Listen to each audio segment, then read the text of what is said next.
हरे कृष्णा। आप वैष्णव भक्तों के चरणों में दंडवत प्रणाम। तो कार्तिक मास की बहुत बहुत शुभकामनाएं। कार्तिक महा महोत्सव की जय। कार्तिक में महा बम्पर सेल चल रही होती है, तो इसमें लूटना है तो लूट लो। जितना अधिक हम भगवान की सेवा भजन कीर्तन करेंगे वो हमें कई करोड़ों गुना प्राप्त होगा। तो हम चलते हैं अपनी कथा की ओर। नारद जी बोले, जब 2 घड़ी रात बाकी रहे तब तुलसी की मृतिका वस्त्र और कलश लेकर जलाशय पे जाएं। कार्तिक में जहाँ कहीं भी प्रत्येक जलाशय के जल में स्नान करना चाहिए। गर्म जल की अपेक्षा ठंडे जल में स्नान करने से 10 गुना पुण्य होता है। उससे 100 गुना पुण्य बाहरी कुएं के जल में स्नान करने से होता है। उससे अधिक पुण्य बावड़ियों में और उससे भी अधिक पुण्य पोखर में स्नान करने से होता है। उससे 10 गुना झरने में और उससे भी अधिक पुण्य कार्तिक में नदी स्नान करने से होता है। उससे भी 10 गुना पुण्य वहाँ होता है जहाँ 2 नदियों का संगम हो, और यदि कहीं 3 नदियों का संगम हो तो पुण्य की कोई सीमा ही नहीं रहती। स्नान से पहले भगवान का ध्यान करें। स्नानार्थ संकल्प करना चाहिए। फिर तीर्थ में उपस्थित देवताओं को क्रमशः आर्घ्य, आचमनीय आदि देना चाहिए। आर्घ्य मंत्र इस प्रकार है। हे कमलनाथ, आपको नमस्कार है। हे जलाशायी भगवान, आपको प्रणाम है। हे ऋषिकेश, आपको नमस्कार है। मेरे दिए आर्घ्य को आप ग्रहण करें। वैकुंठ, प्रयाग तथा बद्रिकाश्रम में जहाँ कहीं भगवान विष्णु गए वहाँ उन्होंने 3 प्रकार से अपना पाँव रखा था। वहाँ पर ऋषि वेद यज्ञों सहित सभी देवता मेरी रक्षा करते रहें। हे जनार्दन, हे दामोदर, हे देवेश, आपको प्रसन्न करने हेतु मैं कार्तिक मास में विधि विधान से ब्रह्म मुहूर्त में स्नान कर रहा हूँ। आपकी कृपा से मेरे सभी पापों का नाश हो। हे मेरे प्रभु, कार्तिक मास में व्रत तथा विधि पूर्वक स्नान करने वाला मैं अर्घ्य देता हूँ। आप राधिका सहित ग्रहण करें। हे कृष्ण, हे बलशाली राक्षसों का संहार करने वाले भगवान, हे पापों का नाश करने वाले, कार्तिक मास में प्रतिदिन दिए हुए मेरे इस आर्घ्य द्वारा कार्तिक स्नान का व्रत करने वाले फल मुझे प्राप्त हो। तत्पश्चात विष्णु, शिव तथा सूर्य का ध्यान करके जल में प्रवेश कर नाभि के बराबर जल में खड़े होकर विधि पूर्वक स्नान करना चाहिए। गृहस्थी को तिल और आंवले का चूर्ण लगाकर तथा विधवा स्त्री को व यति को तुलसी की जड़ की मिट्टी लगाकर स्नान करना चाहिए।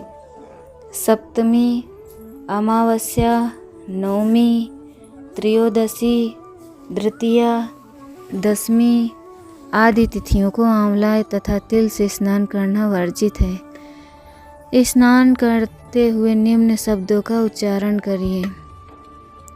जिस भक्ति भाव से भगवान ने देवताओं के कार्य के लिए 3 प्रकार का रूप धारण किया था, वही पापों का नाश करने वाले भगवान विष्णु अपनी कृपा से मुझे पवित्र बनाए।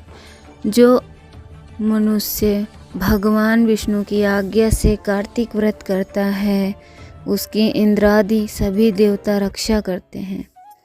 इसीलिए वह मुझको पवित्र करें। बीजों, रहस्यों तथा यज्ञों सहित वेदों के मंत्र, कश्यप आदि ऋषि, इंद्रादि देवता मुझे पवित्र करें।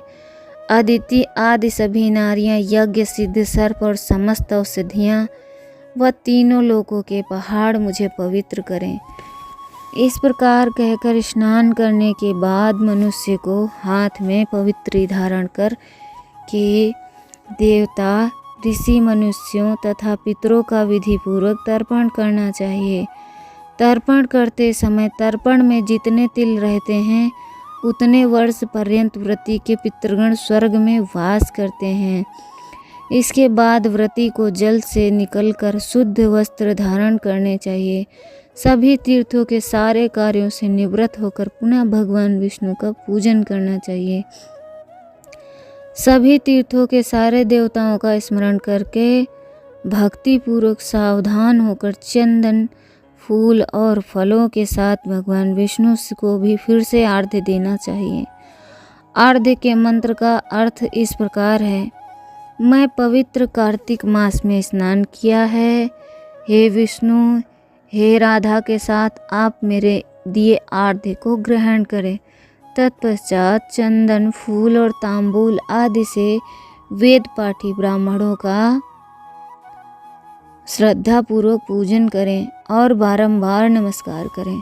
ब्राह्मणों के दाएं पांव में तीर्थों का वास होता है, मुख में वेद और समस्त अंगों में देवताओं का वास होता है। अपने कल्याण की इच्छा रखने वाले मनुष्य को इसका ना तो अपमान करना चाहिए और ना ही इनका विरोध करना चाहिए।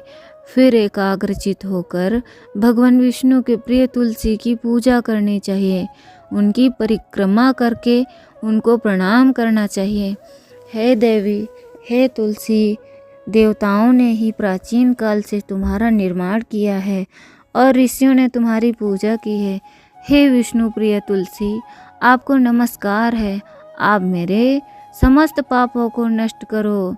इस प्रकार जो मनुष्य भक्ति पूर्वक कार्तिक व्रत का अनुष्ठान करते हैं वे संसार के सुखों का भोग करते हुए अंत में मोक्ष की प्राप्ति करते हैं। तो बोलो कार्तिक महामहोत्सव की जय, भगवान दामोदर की जय। तो जितना अधिक हो सके उतना अधिक श्रवण करिए और अपने भक्ति में जीवन को और उसको प्रबल कीजिए ताकि हमें इस दुख भरे संसार में वापस ना आना पड़े। हरे कृष्णा कृष्णा कृष्णा हरे हरे, हरे राम राम राम हरे हरे।